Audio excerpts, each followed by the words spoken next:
नमस्कार, मैं डॉक्टर संगीता कुजूर आज आप लोगों के साथ फिर से चीन के इतिहास पर चर्चा करने जा रही हूँ। पिछले वीडियो में मैंने साइनो-सेंटरिज्म या चीनी केंद्रवाद पर चर्चा किया था। उसमें कैंटन शब्द का जिक्र आया था, उस पर मैं चर्चा करने जा रही हूँ।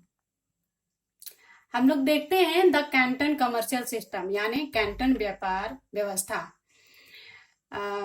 चीन का जो व्यापार था वो मकाओ द्वीप से पश्चिमी देशों के साथ होता था, जैसे कि ब्रिटिश द्वीप समूह, डच या पुर्तगाल। ये मकाओ में आके रहते थे और आगे पर्ल नदी से जाते हुए ये कैंटन में अपना जो व्यापार था उसकी गतिविधियों को अंजाम दे रहे थे।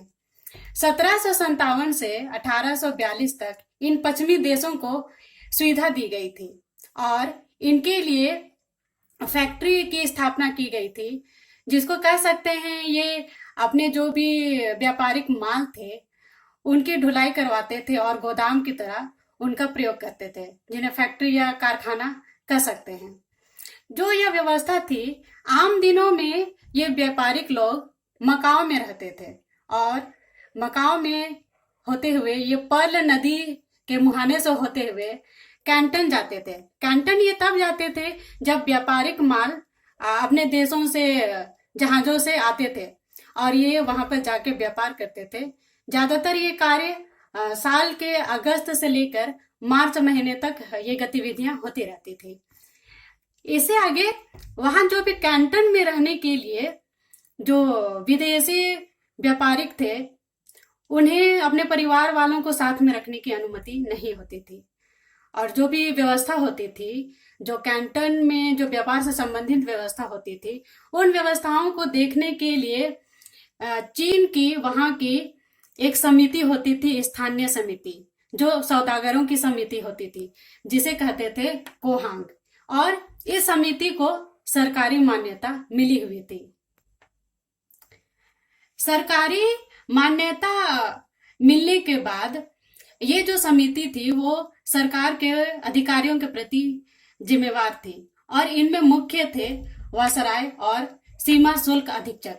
जो वायसराय थे उनको जो व्यापार से संबंधित व्यवस्था होती थी वो देखना होता था और सीमा शुल्क अधीक्षक को जो शुल्क होता था, जो भी वस्तुएं होती थी उनमें जो शुल्क लगते थे उनका व्यवस्था देखना होता था। आगे हम लोग आते हैं, जो विदेशी व्यापार से संबंधित जो भी व्यापारी होते थे वो व्यापार से संबंधित अपने शिकायत को कोहांग समिति की को ही शिकायत दर्ज करवा सकते थे। इसके अलावा जो भी वो अपनी बातों को, मांगों को रख सकते थे, वे थे घरेलू नौकर जो उनके यहाँ कार्य करते थे या जो दो भाषी होते थे, ठीक है। उसके बाद जो रक्षक होते थे उन्हें भी अपनी बात को रख सकते थे। इनके अलावा कंप्रेडर होते थे। कंप्रेडर चीनी लोग ही होते थे, लेकिन वो व्यापार में सुविधाओं को ये भी देते थे। कैंटन व्यवस्था संबंधी शिकायतों में प्रमुख शिकायतें विदेशी व्यापारियों की जो थी वह थी व्यापारिक जो भी स्थल थे उनमें आने जाने की स्वतंत्रता से संबंधित उनको शिकायत रहती थी कि पूरी तरह से उनको छूट नहीं है आने जाने की, क्योंकि जैसे कि मैंने पहले ही बताया कि परिवार वालों को ले जाने की स्वतंत्रता नहीं होती थी।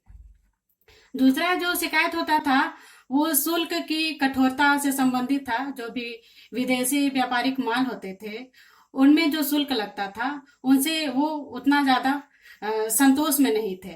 और तीसरा जो शिकायत था वो जो भी चीनी व्यापारी थे, व्यापारियों का जो अपना कार्य करने का शैली था उनमें लिप्त भ्रष्टाचार से संबंधित कुछ कुछ शिकायतें इनको बनी रहती थी। कैंटन व्यवस्था के महत्व से संबंधित हम लोग देखते हैं कि क्यों ये कैंटन व्यवस्था इतना इम्पोर्टेंस था, इतना इम्पोर्टेंट, अपना महत्वपूर्ण स्थान चीन के इतिहास में रखता है। क्योंकि यह बंदरगाह बहुत ही विकसित बंदरगाह था और शुरुआती दौर पे मकाओ होते हुए कैंटन में ही व्यापार किए जाते थे। तो इनसे संबंधित जो भी संचालन और संचार की जो भी सुविधाएं थी वो अन्य बंदरगाहों की अपेक्षा बहुत अच्छी थी और बहुत विकसित थी।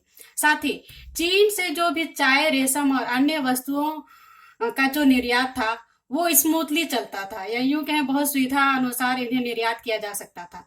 लेकिन जो विदेशों से आने वाले माल थे वो कम होते थे, और इन वस्तुओं की अपेक्षा चीन को विदेशी सोने चांदी का आयात हो रहा था, जिससे चीन फायदे में था।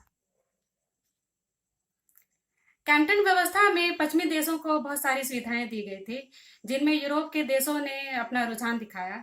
लेकिन जो ब्रिटिश कंपनी थी उसका एक खास रुझान बन गया था, और जो ब्रिटिश कंपनी थी ईस्ट इंडिया कंपनी, उसको चीन में व्यापार करने के लिए एकाधिकार मिला हुआ था।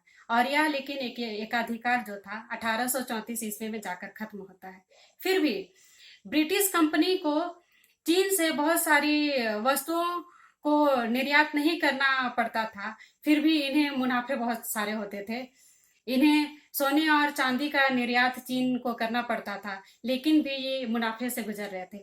और ये इस ताक में थे, इस खोज में थे कि कोई एक ऐसी वस्तु मिल जाए जिससे इनको और मुनाफा हासिल हो। और ऐसा ही एक वस्तु इन्हें हासिल हुआ, अफीम, जो बाद में जाकर अफीम युद्ध का रूप धारण करता है। इस पर मैं अपने दूसरे वीडियो पे चर्चा करूंगी। फिलहाल आज इतना ही। आज आप लोगों को मेरा वीडियो अच्छा लगता है तो आप लाइक और शेयर जरूर करें। आप चाहें तो अपडेट रहने के लिए मेरे चैनल को सब्सक्राइब भी कर सकते हैं। धन्यवाद।